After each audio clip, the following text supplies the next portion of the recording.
Баршаңызға сәлем, менің арнама қош келдіңіздер. Бүгін қол кеспе дайындайтын боламыз. Шамамен 4-5 порция болатын тағам дайындап жатырмын. Осындай сүйекпен қасына бір еті бар, осындай майлы ет қостым. Біздің лапшамыз дәмді болу үшін міндетті түрде майлы осындай еттер пайдалану қажет. Сол кезде дәмі өте керемет болып шығады. Ендеше осы ыдысымызға, чугун қазанымызға осыдан келтіріп су құямыз, етіміз бататындай қылып. Неге шамамен 2 еліде қалдырмай құйдым. Бұл су бізде қайнап өзі тартылады. Осылай құйсақ болады. Шамамен енді өзіңіз қарайсыз қазаныңызға, етіңіздің көлеміне. Етіңіз аз болып, суыңыз көп болып кетсе де тамақтың дәмі болмайды. Сол себептен барлығын көз жұмамен қарап жасаймыз.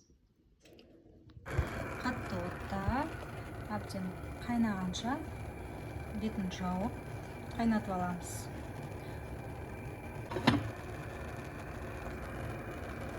Кішкене осылай ашып қойсақ болады. Мінекей достар, басы аяғы 10-15 минутта біздің суымыз қайнап болды. Енді көмегін аламыз.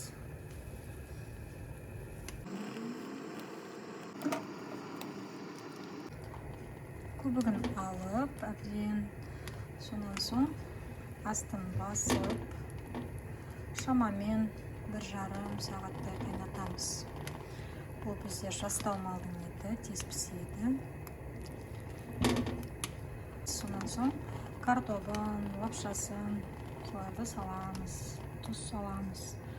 Әзірге бетін жауып, астын басып, отын осындай отта қайнатамыз. Бабымен әбден жұмсақ болғанша қайнату керек. Енді біз нанымызды елеп, шамалы қамыр елеп кеспе дайындаймыз. Ол үшін бізге бір жұмыртқа, тұз және кішкене су қажет болады. Маған көп керек емес, бір күлшенің жартысындай ғана нан керек.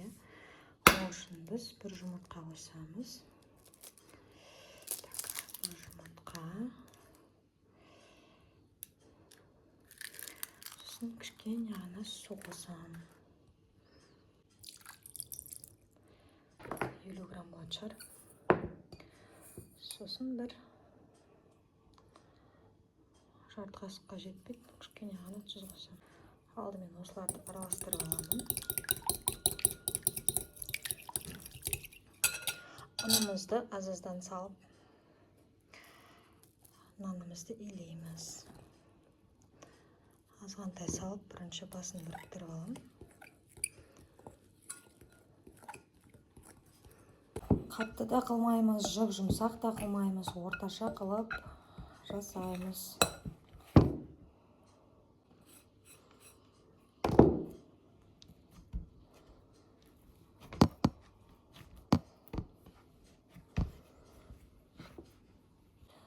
Шағын міне күлше шықты. Бетін жауып демалдырып аламыз. 10 минуттай, 15 минуттай тұрса, нанымыз одан сайын жұмсарып, әдемі болып, бір тегіс болып тұрады. 4 средний картоп алдым. Орташа көлемде тураймын. Сонан соң мына морковтың жартысын ғана қосам. Теркадан өткізіп қосатын боламын. Осыған дейін бір бастым. Енді лапшамызды жазуға кірісеміз. Кішкене ұн сеуіп, нанымызды жазамыз. Менің каналымда нанды дөп-дөңгелек етіп жазу және сақтау. Қазіргі ұндарды, достар, 10 күннен артық морозилькте сақтауға болмайды. 10 күннен асқасын бұзылып кетеді. Ал сол 10 күннен де асырып сақтағыңыз келсе, дайын заморозка сондай жасап қойғыңыз келсе, қатырып өнімдер жасап қойғымыз келсе, оған ұнға міндетті түрде өзінің қосатын заты бар. Соны қоссаңыз, сіздің ұныңыз 3 айға дейін бұзылмай өзінің қасиеттерін сақтап тұрады. Міндетті түрде қараңыздар. Описание бөліміне ссылка қалдырамын. Нанымызды жаямыз.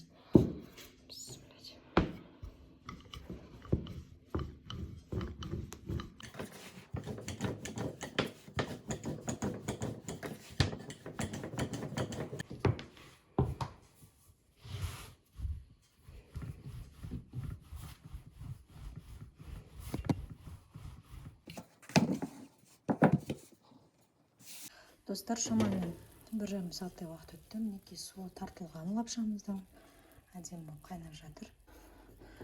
Картопты и морковты бірге саламын. Достар, енді міндетті түрде астын ашып бір қайнатып аламыз. Мен және бір кеседей су қосайын деп тұрмын, өйткені қазір лапша салғанда осы одан сайын тартылып қалады. Сол себептен бірден қазір қайнатып алатын боламын суды құйып. Тұрсынбек айтқандай, қазақтардың тек қана бір ғана специя бар, ол бізде тұз. Енді көлеміне қарап қосамыз. Бұл жерде бізде етіміз де тұздалған, сол себепті мен жарты ас қасық қана қосып жатырмын. Қазір қайнаған соң бір тұзын көремін. Егер аз болса тағы салам.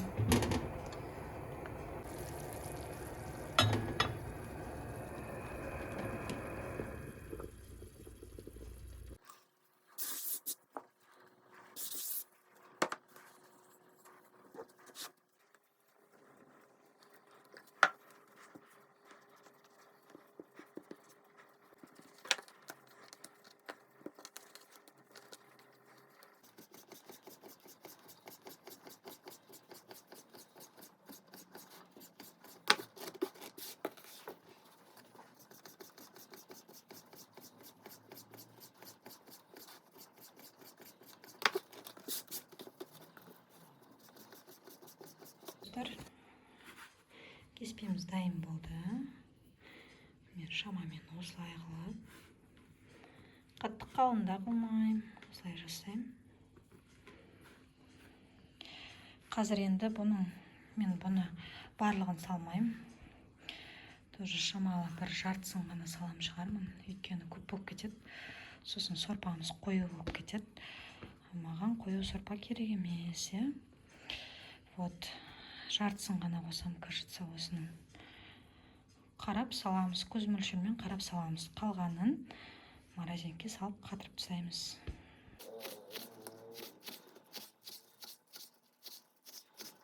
Достар, енді біз етімізді түсіріп аламыз. Ет бізде пісті. Етті түсіріп алып, жайлап турай береміз. Сонан соң лапшамызды салып пісіріп алатын боламыз.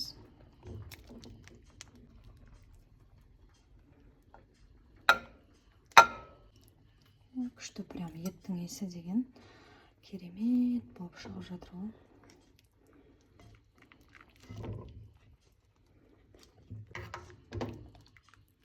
Әп-әдемі бульон болып жатыр міне. Сорпаны және сапыру керек екен. Сорпа сапырған сайын сорпадан болады деп айтады. Енді біз кеспемізді саламыз. Алдымен осылай жартысын салып көрейін.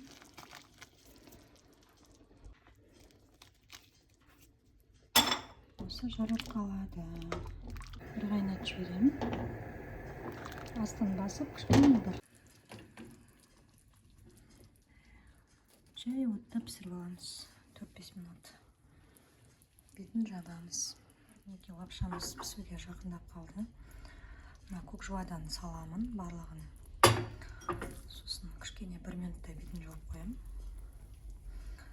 Сонымен біздің лапшамыз дайын болады. Достар, лапшамыз дайын болды.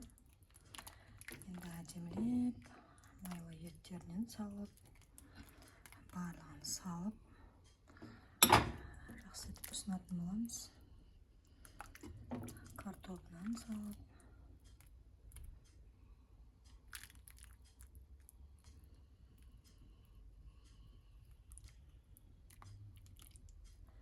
суына құямыз.